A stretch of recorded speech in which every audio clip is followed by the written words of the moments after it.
kailangan mas most unforgettable dapat ang Baka mo lang siya. natin, di ba? Minsan tayo ganito mag-share ng mga blessings natin. So dapat minsan din, may i-share din natin yun. Minsan naman Pwede ba akong lumapit tayo doon? pupunta dito. So next time around, kung tayo pa din, papalarin naman. Oh, So, kailangan maging ano na tayo dito, regular.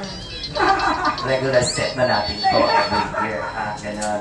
Uy, Christmas party kayo. Oo, kami kunin. Kasi last year, di nyo kami kinuha sa Christmas party nyo. Nagtipid na naman kayo. Ay, di ba?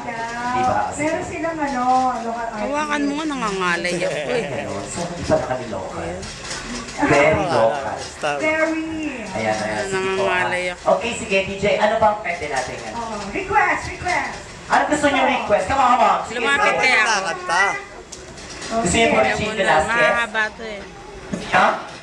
Ah, Gusto mo? Tingnan tayo mo. Ikaw nakaisip, di ba? Oh, hindi ako marunong. ano Tawag yung mo si BJ. pagkakain? Ano ba? Ano O ba? gusto mo ano, sometimes when we go. Okay lang, no problem. DJ, hanapin nyo na agad. Sometimes, letter, some.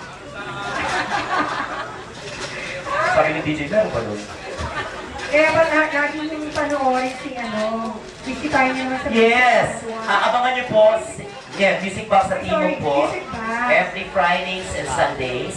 On Tuesday, nandun ako Lapit ka, next Tuesday kasi request ako ng manager ni Nora Honor na mag-show sa Tuesday sa Music Box. Kasi si Nora ay darating na next year. So kahit alam naman natin na addict siya, at alam naman natin na wala na talaga siya. Ano ba yun? Ay, hindi sa kanya.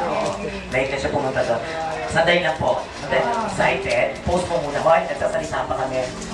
Buti naman, darating na yun. Dali lang. Tapos, siyempre, post mo.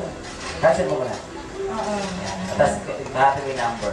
Tapos po, mag-air na ang Singing Bee next week. Oh, Oo, guest ka doon? hindi, manonood ako. Kasasama tayo magnonood. Actually, kasi last July, kung nakapanood po kayo ng Singing Bee, nagtalo po ako.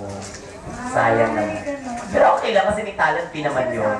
Mas malaki yung talent fee kaysa doon sa nanalo. Ay, gano'n. Oo, kasi nung nanalo siya, 2 buwan mo na niya nakuha yung premyo. At least ako nakuha ko na agad. Ah, Di ba? Kasi ako yung Set panalo. mo Kasi ako ang lalaki. ng iba doon.